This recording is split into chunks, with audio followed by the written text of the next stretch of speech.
I'm pretty alright at Pokemon. I won a regionals back in 2022, but it was also the same year that I started playing, which means that there are over 20 years of Pokemon cards that I completely missed out on. So today I'm joined by my good mate, Henry Brand, who's going to show me a whole bunch of Sun and Moon cards from 2017 to 2019 that I have never played with. And we're going to see if I can rate how good they were. Now, Henry, could you tell everyone a bit about yourself, how long you've been playing, and why you might be qualified to give me a history lesson on Sun and Moon Pokemon cards? Yeah, absolutely. Hello, Danklin fans. It's a pleasure to come onto the show because, of course, I'm one of the most devout. But nonetheless, I've been playing since 2012, which is a little bit longer than Tim. But the main thing is that I also played through the Sun and Moon era. And so today I'm going to show Tim a whole bunch of Sun and Moon cards, which I was fortunate enough to have a little bit of tournament success with during. And so some of these cards I did pretty well at tournaments with. And so we'll kind of see what Tim thinks about them and then tell a bit of a story. Yeah, you've been playing a full 10 years longer than me. And, you said a bit of tournament success. You can just say it. You can just say it so everyone knows. So with a couple Sun and Moon cards, I won some regionals, but I also managed to win the World Championships in 2009. Yeah, look, that's a pretty big one. So I feel a bit weird saying that I'm all right at Pokemon when I'm in a call with you, but that's fine. Well, if you had 10 years on me, you might have won. Yeah, maybe. Give me 10 more years. I'll win Worlds in the next 10 years. Right. All right, let's get into it. All right. So to start the Sun and Moon era, we of course have the flagship character of Sun and Moon. So we have Lillie. Tim, you want to have a read and see what it does? You got Lillie. It's a supporter. Draw cards until you have 6 in your hand. If it's your first turn, draw until you have 8 cards in your hand. It's your first. So wait, just let me correct this. So were you able to play supporter cards on your first turn, or was it only when you're on your first turn going second still? I know that's a good point. Yeah, so you could play a supporter on your first turn up until all the way until the end of Sun and Moon, actually, when they release the XY card. Sword and Shield cards. Okay, right. Well, that changes a lot because I've never played with turn 1 supporters going first, which definitely makes a big difference, and that makes the card way better because if this is something you can only play on your first turn when you're going second, like half the games it's just irrelevant, right? Like that, it's just draw until you have 6. But draw until you have 8, you can use it both. It seems pretty good, yeah. It's like, it depends on the speed of the game as well. Like if you can dump it out your hand and then draw up to 8, so like if you can dump every card, maybe if there was like cards like Ultra Ball or other ones that would discard, you can just get down to 0 and fully draw and reset. That seems even better. What do you reckon? Was it a staple or was it toilet paper? I want to say it's pretty good. Like, just, I don't know, immediate thought is, maybe it's just because I'm like picturing it going first, which I'm not used to playing supporters going first anyway. So in my head, it just sounds better thinking of it like that. Yeah. Draw until you have 8, it seems good. And also like, draw until you have 6 is fine. Like that's playable. It's not as good as research or anything, but it's like good enough. You're not mad about it. I know there's some other cards, like, it's like a battle VIP pass where it's doing nothing after the first turn. So I'd say it's pretty good. I reckon this won a fair few tournaments. Yeah, it was a very good card. When it first came out, it wasn't fantastic. It was played, but basically whenever like the base sets of each era come out, so the Sun and Moon base set, they reprint a bunch of staple cards. But while the old sets are still around, they don't usually see play straight away. So we had Professor's Research, which you might be familiar with, but it was called Professor Sycamore back then. And that was kind of strictly better than Lillie for a while. But then once that rotated and a few other things rotated, Lillie became pretty much a 4-of in most decks. Right, so you said when it rotated, so I've never played Pokemon without Professor's Research. That is a weird world to imagine for me. So I wasn't even thinking about that. I'm like, oh yeah, this is like, it's better than Research at the start, worse afterwards. But yeah, I mean, if you don't have Research, then like this card seems even better, which is, not something I was thinking about before. Yeah, absolutely. So there you go, Tim. Staple, so you pegged it pretty well, but not immediately on its release. Yeah, and it sounds like it was even better than I thought it was, because I was like, it seems pretty good. You play in some decks, but yeah, that's nuts. And you'll see a card later on that enabled Lillie to be very good as well. And so with that in mind, as you see more of these cards, you'll probably have a better idea of the later ones, if they were good or not, as you see more and more. So we'll see how we go. All right, so we mentioned that there is a card that will probably get a lot better when you see Lillie in mind, or make Lillie a lot better. So we have Tapu Lele GX. So you might be familiar with the first effect, Tim. All right, we got Tapu Lele GX. It's a basic. GXs are 2 prizes, right? Yeah, 2 prize Pokemon. Yep. It's got 170 HP, so it's a pretty small guy. 1 to tag for the ability. When you play this Pokemon from your hand onto your bench during your turn, you may search your deck for a supporter card. Reveal it and put it into your hand. Then shuffle your deck. All right, it's Luminion. Yeah. This is just Luminion. But it's got an attack 2, Energy Drive, 20 times. So this attack does 20 damage times the number of times the amount of energy attached to both active Pokemon. This damage isn't affected by weakness or resistance. And then a GX attack. So this is like a V-Star, right? Yep, it's like a V-Star, once per game. Yep, so for one Psychic, heal all damage from 2 of your benched Pokemon. Okay, so like I'm seeing that it's just Lumineon, and Lumineon's great, but pretty much every deck you play it in doesn't use the attack. Like Lugia does, like I guess Palkia and stuff, but and Lost Fox kind of could when you did that, but you never played it and were like, yeah, I'm gonna use this attack. This is great. Yeah. It was just like a cool way to get it off the board. But this attack, like, this seems alright. I guess I'd have to know what kind of Pokemon are out there, like if they're stacking energy. But you know, it's like a reasonable amount of damage, 20 times. It doesn't weakness or resistance, that's fine. But it can attack, and it's colorless too, which I really like. That's something I found with Pheasantipity recently, is like, you know, you just attack with it sometimes. You don't really want to, but triple colorless for the attack cost, and this one double colorless. Any deck, I assume a bunch of decks would want to play this because, you know, it's like Lumineon. Yeah, it's pretty good. It's cool that you can attack with it. And then the GX attack, it seems like okay. I don't know if you never like want to use it, but maybe if you weren't playing any, because GX, it's once per game, right? Yeah. Yeah, once per game. Yeah, so I mean, like if you're not playing a GX attack, I don't know if any decks did that, but maybe you're not playing a GX attack and you have a Psychic Energy, you could do that. But yeah, healing your bench guys, it's okay. Yeah.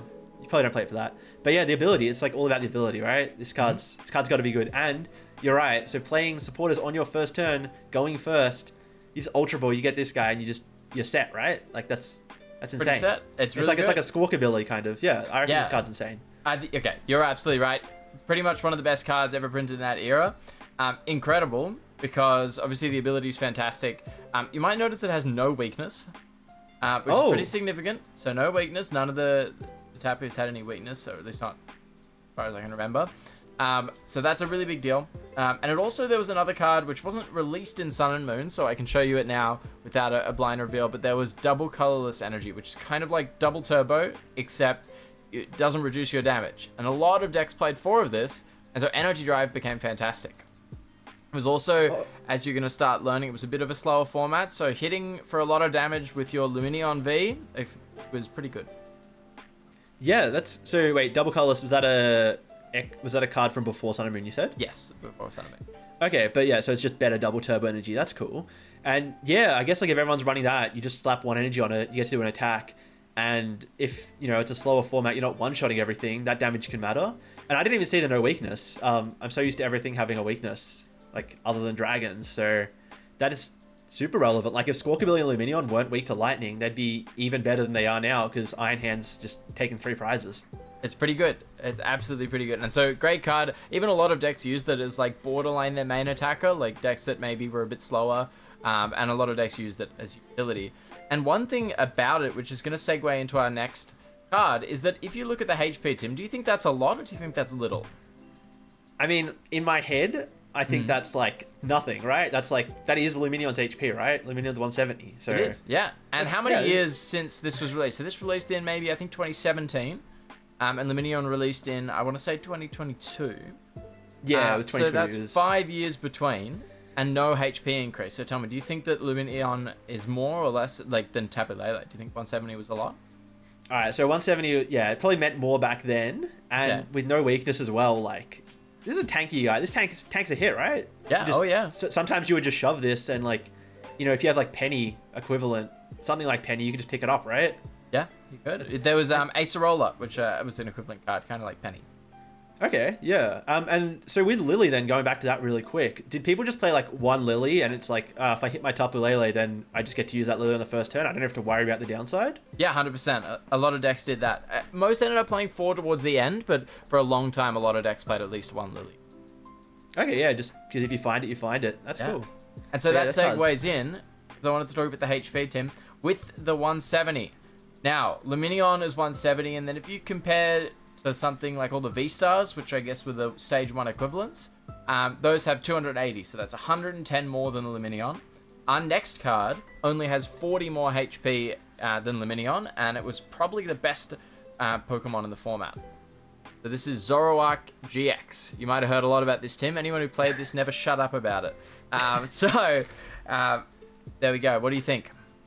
Yeah, all right. So I have heard about this one. You know, everyone talked about it, especially with that new Zoroark coming out in the Journey Together set. So I've heard a little bit about this one, but I don't think I've ever read it in full, at least not for a while. So Zoroark GX, it's a stage 1, another 2 prizer, 210 HP, yeah, only 40 more. So like I see 210, I'm like, oh, that's like a squishy basic in my mind. Ability, iconic ability, trade. I do know this one. Once during your turn before you attack, you can discard a card from your hand. If you do, draw 2 cards. It's got the 2 colorless 20 times. This attack does 20 damage for each of your Pokemon in play. So that counts the active, right? So you're dealing what, 120? Yeah. So yeah, so you like 2-shot another. You 2-shot most things then, if that's like 210 HP, kind of you 2-shotting Tapu Lele as well. And Trickster GX is I'm gonna call it a V-Star. I'm gonna keep calling it V-Stars. Hopefully upset some people. For 2 dark, I've noticed 2 colors and then 2 dark, and you said twin energy, so that's interesting. Twin energy, double colors, Tim, double colors. DCE, same thing. Come on, DCE. All the same. Choose one of your opponent's Pokemon's attacks and use this as this attack. Oh, okay, so it's the Mew attack.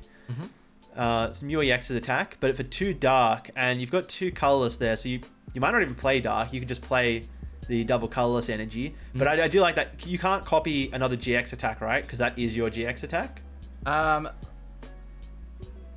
Yeah, I actually can't remember, to be honest. I think that's I actually cannot remember at all. I think Okay.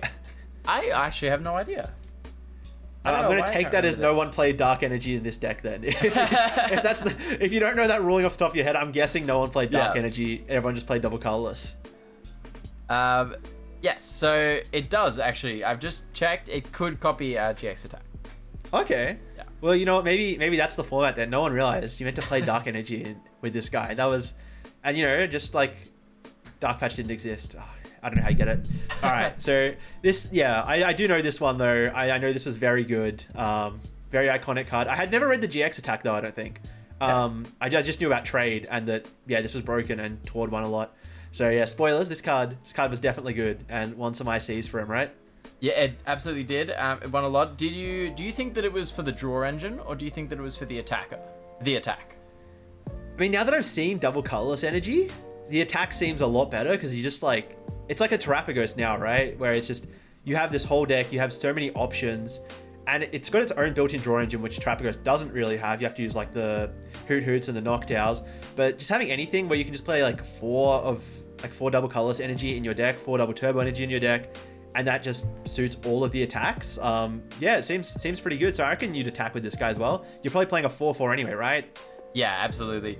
It was very, very good as an attacker, but also an enabler. There were like tons of different Zoroark archetypes. Zoroark, Golisopod, Lycanroc, Gardevoir. There's even way more than that. There's Quad Zoroark, Zoroark Control. It was just really powerful because of the draw engine. It was really lean, so it didn't take that many cards. But also it could heal itself as well. And like you could play like cards that would pick it up or cards that would heal it. And it just became a really strong card. And back then you didn't always need to be hitting for one-shots.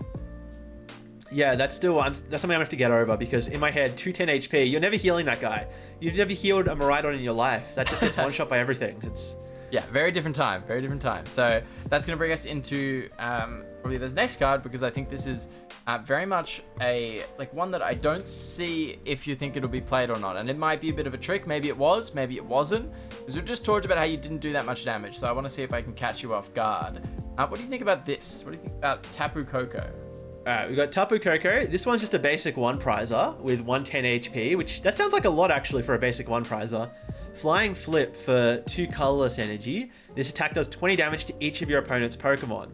And then for 2 lightning and a colorless, Electric Ball would deal 100 damage. 100's not that bad. I mean, yeah, like, you know, you're almost 2-shotting Zoroark. You're 2-shotting some of the other probably smaller guys. Alright. Free Retreat. I've remembered to read it because you mentioned the no weakness before for Tapu Lele. Yeah. And I've seen Free Retreat. Now I think this card is much better than I thought before, because if you've got 110 HP, like, so what, Zoroark does 120, and if maybe they don't fill out their bench, maybe they're missing a spot, you just like shove this guy and then they can't even one-shot it, like, and then you've got Free Retreat as well, so it doesn't matter.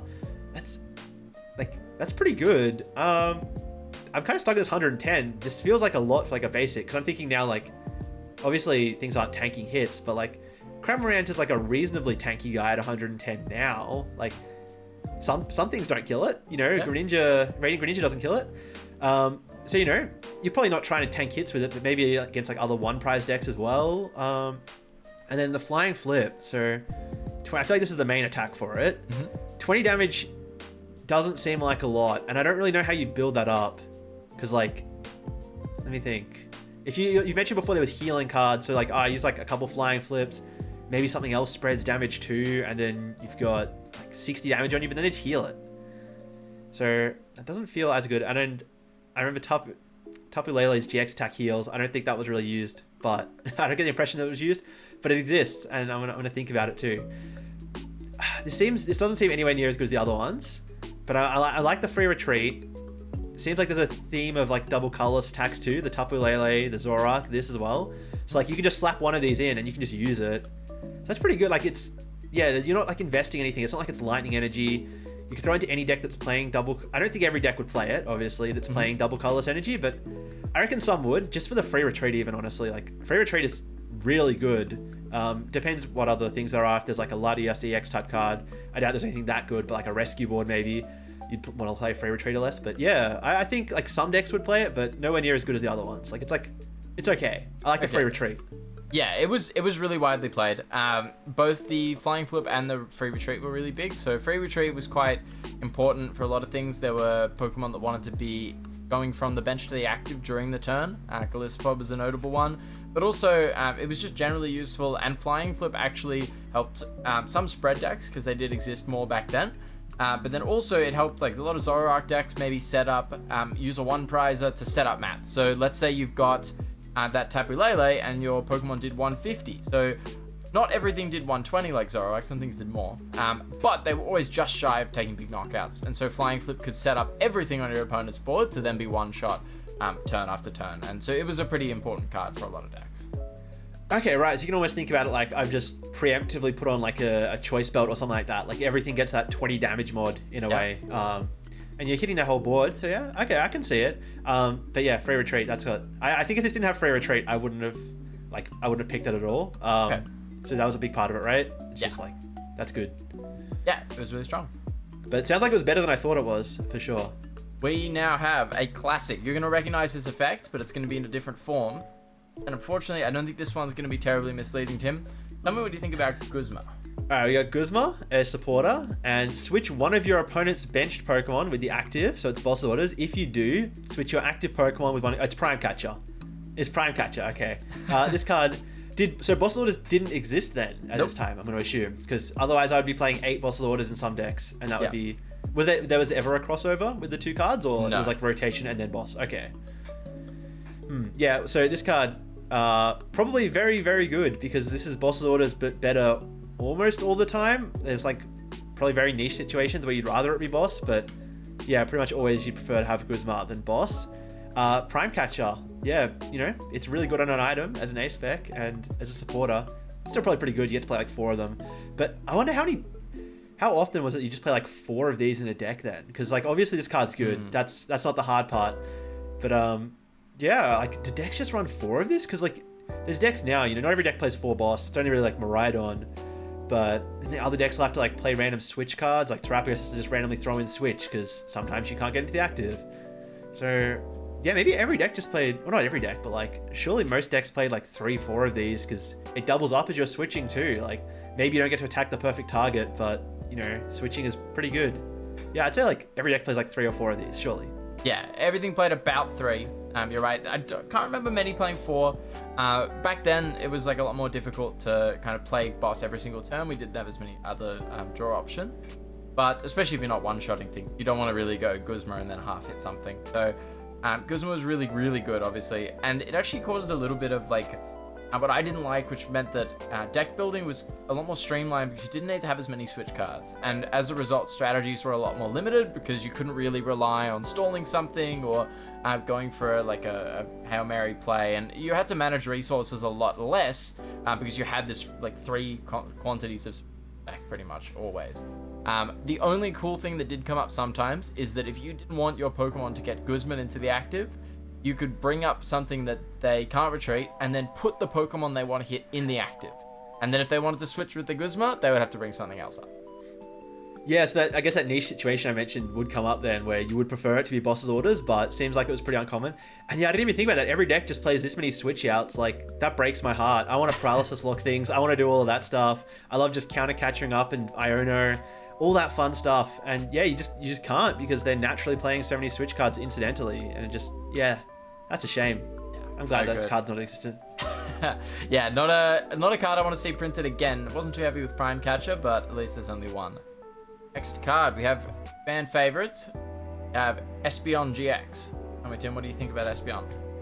All right, I have not heard of this one at all. So the other ones I'd like at least heard of, people talking about them. I don't know this one. So Espeon GX, it's a stage 1, 2-prizer again. 200 HP, so not quite as much as the Zoroark. For 1 Psychic, we got Psybeam for 30. Your opponent's active Pokemon is now confused. That doesn't matter because everyone's just playing Guzma anyway, so they'll just switch out of the active.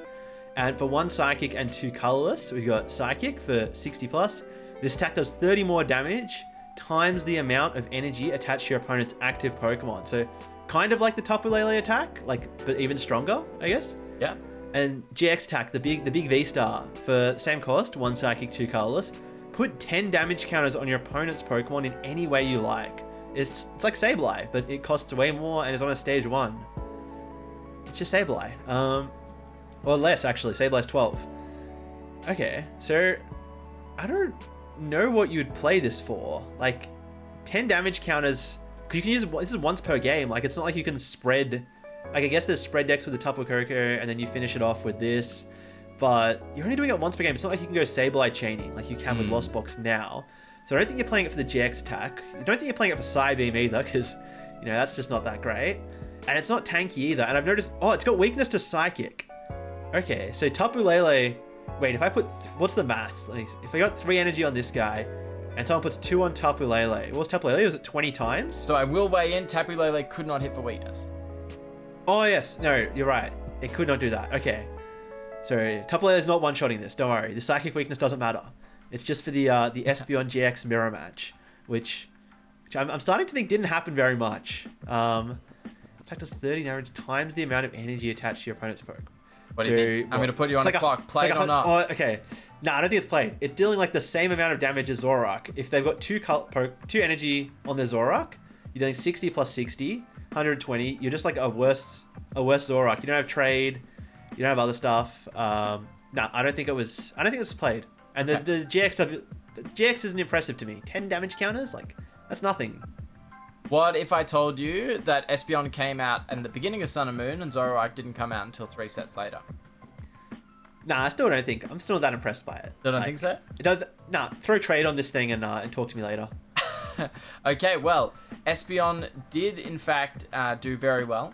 Espeon was a meta deck for a while, and if I'm not wrong, it did win at least a regional, and it did very well for a long time. So I want to quickly fact check myself. Tim, what do you think? What was the highest placing of Espeon GX?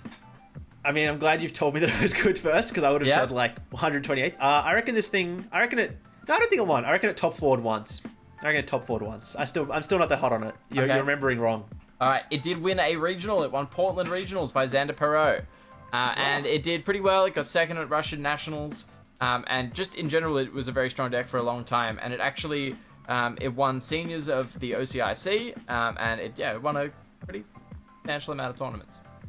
Wow. Okay. So what was so good about this then? Sell me on it. So basically everything was really mid.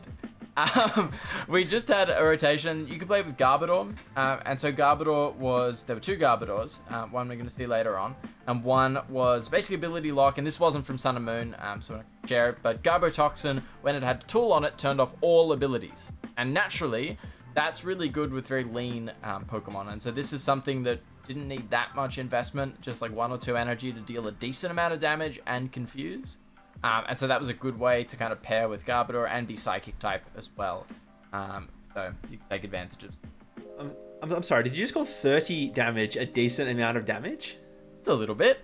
You one shot of Badoo. For 1 energy. That's not too bad. So 1 energy, different times. Different times. So interesting card. It looks very basic on the outside, but it wasn't too bad at all. So do you have a way to power this up though, or was it just like I'm just attaching twice? Nope, just attached twice. Wow. Okay. Yeah. Wow. Really, really different times. But like I said, I'm gonna take it that everything else was just aggressively mid, and this one was just a bit better. That's my headcanon, so I feel better about myself. Pretty much. Everything was not very good. We're gonna go straight into another evolution. If that one was good, what do you think about this one? I actually didn't even think about the EV aspect where you could play multiple. Yeah. Did not even consider that. Yeah. Okay. So Sylveon GX, stage 1, another 2-prizer, 200 HP again. And Fairy Energy, that's a thing. Not anymore. But I know that used to exist. Yes, it had its own type. It wasn't just Psychic, because, if that was now, they'd both be Psychic types. They would be, and then you could play both. Alright, so similar attack cost. For 1 Fairy, we have Magical Ribbon. Search your deck for up to 3 cards, put them into your hand, then shuffle your deck. And then Fairy Wind for 1 Fairy, 2 colorless. 110 damage. No other text, that's it. That's, wow, aggressively mid. I got the GX attack too. Plea GX for the same cost. Put 2 of your opponent's benched Pokemon and all cards attached to them to your opponent's hand. That's a lot like the new Sylveon EX. I know it's got that like the Terra attack. It's pretty similar. I think it shuffles them into deck, not the hand. Putting it into your hand is a lot worse because you're ending your turn. You can't put them into their hand and then like disrupt them. So like if they've got like a Charmander and a Charizard in play, you're like, oh, I'll get rid of their Charizard. It's back in their hand. They can just go candy, put it back out. And all cards attached too, so you're not really getting rid of their tools or energy either. And it's your once per game. You're not attacking. Fairy Wind is bad. I like Magical Ribbon. That's cool, but it's on a stage 1. So it's like, it's a cool way to kind of set up and get things going. Mm-hmm. But maybe if it was on a basic, I don't really like it on a stage 1 because you kind of want to be playing the game by then. You don't want to be searching stuff. And like, I assume there was some kind of hand disruption around at this time. There was. Yeah, so I have a feeling that that's not really the way to play it either. Unless like there's some weird combo with Plea GX that I'm not really thinking about. Because like, there's no, the attack exists now, not on a V-Star, not on a GX, and it's not very good. It's, again, very mid. So I think this one's definitely worse than Espeon. And I thought Espeon was bad. So I'm going to say this one was like, this is even worse. Yeah, this like, people tried to play this because it's Sylveon and it looks cool, but it wasn't good. They didn't do well with it. Okay, so I think you're wrong again. Not massively. You're not massively wrong, but it was played. So it was played in a couple of decks to try and use it to set up. So Fairy decks would play Magical Ribbon to try and, I guess, get into the game, or they use Plea to slow their opponent down as they set up their Gardevoir GXs. But it was actually one of the most annoying cards in the era because it was a control deck. And so it would play Magical Ribbon and just a ton of really toxic Crushing Hammer, all these energy disruption cards, healing cards, and then just eventually try and run your opponent out of resources using Magical Ribbon. Okay, yeah, when you think of it from a control aspect, I can kind of see that. And I guess 200 HP, incredibly tanky for the time, What a different time. But for setup with Gardevoir, though, I wouldn't see that. But I guess I need to change the way I'm thinking about it because, like you said, stage 1, on your second turn, I guess you're searching out 3 cards, but that's too late now. Yep. These days, if you're doing, search on your second turn, like, you're done. Just scoop. Go next. Pack it up. Alright. Actually, what was the highest placing one for this then? Did this win any tournaments? I'm pretty sure it should have. Let me double check. Or at the very least, it did place very high. Let's have a look. Sylveon GX. Thank you, Limitless, for being able to just scan whatever we need. Highest placing. Let's see. I'm seeing an 8th. I'm seeing some top 32. I'm seeing a 1st at Offenbach Regionals. Sylveon Control. Well, congratulations to whoever got first with that, because winning with a mid card it's very impressive. There you go. And there also was an Eevee with Energy Evolution, which if you attach an energy to Eevee, you could search your deck for an evolution of that type and evolve it straight away. So technically, you could get Sylveon turn 1. Okay. Oh, okay, right. So you could do that, evolve, and then Magical Ribbon. Okay, that makes it seem a lot better. Were there like decks that were playing multiple of these like different evolutions with a bunch of different energy types then? No. Okay, it's just they just commit to one of them, but it's just like, the Eevee's cool. Yeah. All right, Tim, another trainer card. Now we're into the Prism Star cards, and the Prism Star cards you can only play 1 in your deck of any Prism Star, similar to Ace-Specs. When they got when they got rid of, no, discarded from play, they were lost zone. This is Black Market. So when you say it's like an A-Spec, then is that like if I play this one, I can't play any other ones, or yes, it's like a Radiant? So it's like okay. So it has to be better than all of the other ones to see play. No, you can play multiple prisms. Okay, so you can only play one of this one, but you could play like... I can play 5 Prism Star cards. Yes. But only 1 black market. Okay, Only right. one of each, yeah. Yep. Okay, so we've got a Stadium, black market. When a dark Pokemon, yours or your opponent's, that has any dark energy attached to it is knocked out by damage from an opponent's attacks, that player takes 1 fewer prize cards. Whenever any player plays an item or supporter card from their hand, prevent all effects of that card done to this stadium. So you like can't go, you can't Lost Vacuum this, you can't... Nope. You can bump it with another stadium though, right? Mm-hmm. Okay, cool. So it's just like you can't Lost Vacuum it. When a dark... So this just like sticks. This is annoying. I'm going to assume people had to play like a bunch of stadiums if this exists, because otherwise you could just play like a 1 prize deck and never lose. Like a 1 prize dark... They do have to have a dark energy attached, right? Mm-hmm. Dark okay. Pokemon and dark energy. Dark Pokemon with a dark energy. It's knocked out by damage from an attack. So if I'm using my Espeon's GX attack, that's fine. That's fine. Okay. This seems good though. I mean, it really just depends how good dark Pokemon were. But I mean, the Zoroark was good, but you didn't play dark energy in that apparently. Doesn't seem like it. A dark Pokemon. And I guess it's only a one of. Mm-hmm. But like that's just so good. Like if you just play this and you're just playing a dark deck, like you're so happy. You just get a free prize, like, well, free. They get 1 less prize, and it's just like for free. You play Stadium. I don't know how relevant that last part is. I guess it depends if there was like Lost Vacuums in play. I think it's good. I think it's okay. I think it depends how good dark decks were. Mm-hmm. But surely any dark deck that was playing dark Pokemon, dark energy, they played this for sure. Hey, you would be wrong, Tim. This card is terrible. No. This card is really, really bad.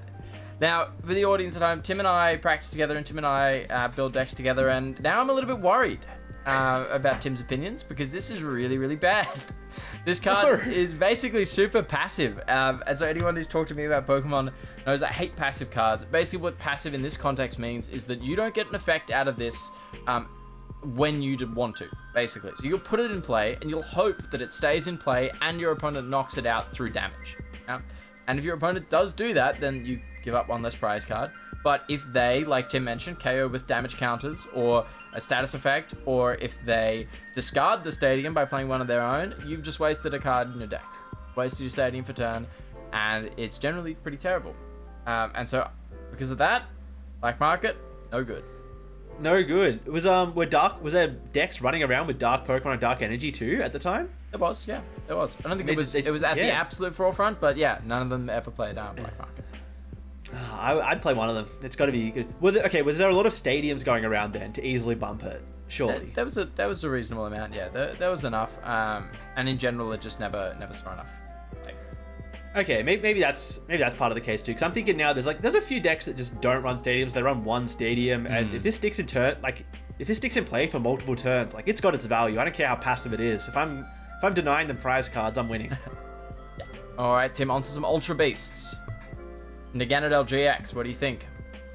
All right, we got an Ultra Beastie. It's a stage 1. Okay, I didn't realize Ultra Beasts could evolve. I thought they couldn't. Yeah, they sure can. Not from the game. I only played a bit of Sun and Moon games, but I didn't think they could evolve. All right, you got 210 HP, Psychic type, Ultra Beast tag. I guess that's like a future ancient type thing. We've got Beast Raid. This attack does 20 damage for each of your Ultra Beasts in play, so it's kind of a bit worse than the Zoroark attack, but it's only 1 colorless energy, so that's better. And you've probably got you probably play a bunch of Ultra Beasts in this anyway. And Jet Needle for 1 Psychic and 2 colorless, 110. This attack's damage isn't affected by weakness or resistance. That's fine. Nice standard bit of damage. 2-shotting some things. Alright, the Stinger GX. 3 colorless energy. Both players shuffle their prize... What? Both players shuffle their prize cards into their decks. Then each player puts the top 3 cards of their... Wait, so you just like reset to 3 prize cards each? Yep. Am I understanding this right? You are. Why was this printed? That's not fair. I can just prizes can be 6 to 1. I'm like, yeah, actually, Stinger GX get owned. Now we're at 3 to 3. I guess it's the attack. Okay, it is the attack. So you're going to 3 to 3 and then giving them advantage. Yeah. So that's kind of it. That's not great. Like you don't want to be letting them go first in your like new game that you're setting up. Okay, 3-3, but like I'm not impressed. Oh, I guess 120.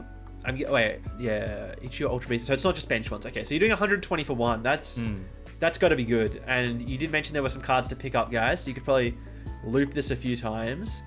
And I guess if you just set up a really strong board and you just win off of board because you're like, oh, okay, prizes are back to 3-3. I don't care that I was losing at prizes and you're about to have game. I've kind of bought that extra turn or two that I needed. It is once per game, thank God. If you could just attack with this over and over, just do this forever. Yeah, probably the most broken thing ever. No, this seems pretty good. I could see it not being like the best. I think it was definitely played. Like I think people definitely played this in some way. I also like that it's 3 colorless, so you could play this in any deck. So you could be playing a control deck, like Sylveon control maybe. You're playing it in a control deck. So you don't care, you've already like run them out of resources pretty much. They're on their last attacker and they're about to win the game. You're like, actually no, 3-3. Or it could just be another deck where you're like setting up a really strong board and you haven't taken any prizes because you're an aggressive deck. So you still got 6 prizes left, but now suddenly you don't. And another thing that I just thought of then, because there's that new ticket card coming out in the next set, you also get to unprize things. So if you are, say, a control deck and you've got something prized, you can unprize it in a way with this attack. Yeah. Maybe not a control deck, even like any deck. You're just like, oh, I got this thing prized. Cool. Now it's 100% unprized because, you take it out shuffle, so you could reprise it, but you probably don't. And you're in at 3 left. So I think, well, I'm kind of selling myself on it too now. Imagine if like Gardevoir, dude, you play this in Gardevoir right now, and it's like you just do nothing for the first 5 turns, but fully set up, and then you just like win. You can even you could set up damage. Yeah. Use this attack. And then now do something that somewhere. Now you take multiple prize. Tapu Koko, you put 2 things to 20 HP and then you do this. Now we're getting somewhere. You've already got the double. Yeah, no, this card's good. This is a good card. I think it's very good actually. Now I'm selling myself more and more. Okay. You could just it doesn't even matter that you're giving them the advantage, because if they don't win that next turn, you could have some board state set up where you just win. No, it's good. It's a good card. Okay, so I think there's a bit of a story then. So Naganadel, when it first came out, people thought that it was going to be good because of Beast Raid. And so they thought that they'd play an Ultra Beast deck. They all came out at once. And it wasn't very good. It was very mediocre and it didn't have very much success. The card pretty much lay dormant for a very long time until, out of kind of nowhere, it won the North American International Championships as a 1/1 line in Zoroark GX, played by Stefan Ivanov. And it was a deck that I built with him, actually. And so Stinger GX was used in the Zoroark toolbox, and this deck won the senior division of the NAIC as well. Basically what it would do, there were a lot of tag teams that just got printed, which we'll see soon, and the format accelerated a ton. So it got much faster. Suddenly Zoroark's 210 was not a lot anymore. It was getting one shot by like everything. And so it needed a way to kind of slow the game down or reset it, like you said. And so you could hit a tag team, which gave up 3 prizes. You could half hit it, then Stinger, put both players to 3. They would take 2, and then you just knock out the tag team and you win. And also you could, like you said, set up some damage, and then you had ways to place them well. So Stinger ended up being fantastic. Yeah, wow, I wasn't even thinking about tag teams yet. There are 3 prizes, so that's even easier to set up than I was thinking. I was thinking like you have to have some really squishy 1 prizer, and then like a 2 prizer, and like a Monkey Dory type effect. But no, yeah, you're right, tag teams 3 prizes. You could just definitely do that. So I think, send me back in time, because I realized this card was broken for the right reasons, and I've kind of redeemed myself after that black market incident. Yeah, you got that. This one was really cool. And it was cool because back then we had like a little bit less online, and so like it was pretty out of left field to kind of just have random people playing Naganadel and for randomly the tournament. And what's kind of cool is that Stefan and I, and then Tord and his group also brought Zoroark Naganadel completely separately. So it was fun to see that like 2 people turn up with the same very unexpected deck. Yeah, so multiple top groups kind of coming to the same conclusions. It's always really cool to see. I mean, it almost happened with like NAIC previously with Gardevoir. Everyone kind of was like, actually, you know what, this deck's broken. Monkey Dory is really good. So that's really cool to see. And yeah, like winning in both divisions, in seniors and masters, is like insane to just come out of nowhere and do that. So yeah, that's really cool. Very cool. We're going to start with the tag team, and we're going to actually get one of these, the most famous collectible cards of the modern era. That would be Latios and Latias tag team, Tim. So take a look at this and tell me what you think. Aside from it looking really, really nice, what do you think? All right, so I've actually only heard about this card in terms of the money that it's worth. I don't think I've ever bothered to read it. So Latias and Latios GX tag teams. It's worth 3 prizes, right? Tag teams? Sure is, yeah. That is a lot, and it's a basic and has 250 HP, dragon type, weakness to fairy. I was about to say no weakness because it's a dragon type. Yeah, that was a thing back then. Okay. All right, we got Buster Purge for 1 water, 2 psychic, and a colorless. 240. Yeah, you weren't joking. It just like one-shot Zoroark. Zoroark doesn't care. Sorry, Zoroark cares. Sorry, this doesn't care about Zoroark. Discard 3 energy from this Pokemon. Okay, so you kind of need a way to like keep recycling energy onto it if you want to use this attack. But 240 is a lot. You don't one-shot other Latias and Latios, but maybe with a damage mod, maybe with that Tapu Koko, you get something going. But yeah, I can already see like the massive jump in HP and damage. You know, it gives up 3 prizes, but who cares if you're winning? Yeah. And the GX attack, Aero Unit GX, Psychic Plus. Okay, so attach 3 basic energy cards from your discard pile to your Pokemon in any way that you like. Wait, 5 basics. If this Pokemon has at least 1 extra energy attached to it, in addition to the attack cost, that's what the plus means. Prevent all effects of attacks, including damage, done to it during your opponent. So, if you have 2 energy on this, let me get it straight. So you got 2 energy on this, you attack with it, you're just immune, and you just spread 5 damage onto your bench. 5 energy onto your bench. Absolutely. That is very good. That is a very good way to get Buster Purge online. You get 5 energy on it, get some hand attaches. Yeah, I could see it. I don't know, but like, that seems cool. I see the vision where you just like use this, you set up, and then, you know, you get all your energy all everywhere. But you can gust around it too, so it's like, you know, you're not completely immune. And 240 is like good, but that's a lot of energy and you can't just keep spamming it. I think this card's like not that great. You reckon? I don't know, maybe if there's like a better way to support all this energy, you know, if you've got something that like funnels water and psychic energy, maybe, but I'm not that impressed. Like the GX tech got me at first, but then I think about, you know, gust around it, it's not that great. No, I don't think this was like super great. No. Yeah, it was not very good. It never really saw play, it never had success, but it looks really nice. So it's got that going to it. But yeah, it never unfortunately managed to make it stick. There were just a lot of better tag teams that were much easier to power up. Yeah, a very, very nice looking card, but yeah, I think I got that one right. You know, it sounds like it's even worse than I thought. I thought, you know, maybe some people would find a way to play it. I see the vision though, but yeah, it doesn't seem like it's very good. I genuinely really enjoyed getting this little history lesson, so let me know down in the comments what you thought of this kind of video format, which eras of cards you'd want to see next, and if there are any particular guests that you want to hear from in the future. As always, thank you to all of my wonderful channel members for the support, and I'll catch you in the next one.